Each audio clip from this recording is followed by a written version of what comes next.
Here we are back with the Sega Saturn Model 1. It's one of the more modern Model 1s because it doesn't have the power supply attached to the lid. In fact, it doesn't have a power supply inside it at all. That's right, I'm using external power supply here. Well, power supplies too. This one's 9-ish volt, 1000 milliamp, plenty of milliamps. This one doesn't have quite enough amps on the 9 volt rail, but more than enough on the 3, which it shares with the 9, so probably not enough milliamps at all, but it gets enough to power on, which is what I'm showing here.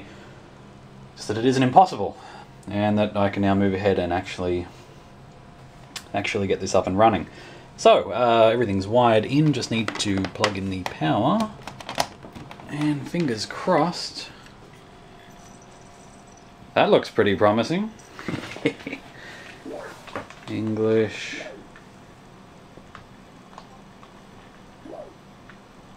I wish it was 94.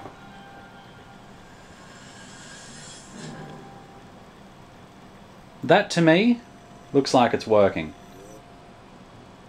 Recognize the disc.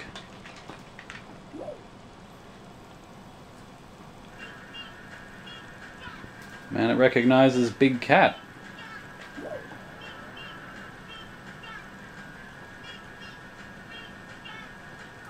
I suspect if I were to run it for too long without the correct amperage running through, it would probably fry those power supplies I've got attached.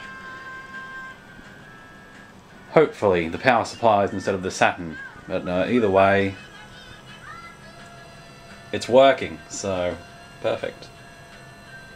Absolutely perfect.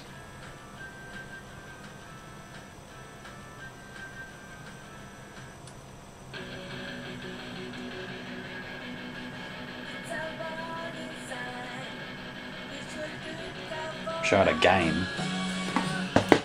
So, just a rundown again in case you didn't see the other video I've got up explaining how this all works. We've got 9 volt is the very top pin up here.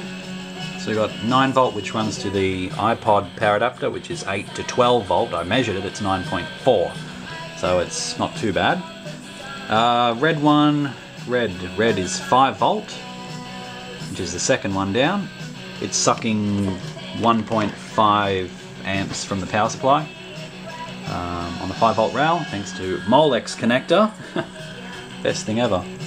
Next one down is a 3.3 volt SATA. This actually went to a SATA connector which I snipped off. A low power for SSDs and 1.8 inch drives, I think it was. There's a little resistor or something in the cable there, which has been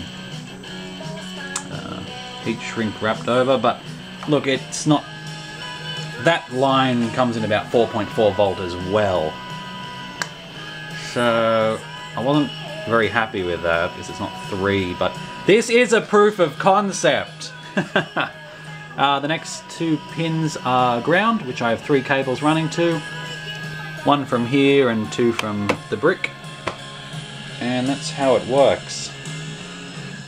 So don't forget to check out retrojunkie.net, that's junkie with an IE, because that is what it is. Sega Saturn, external power supplies, done.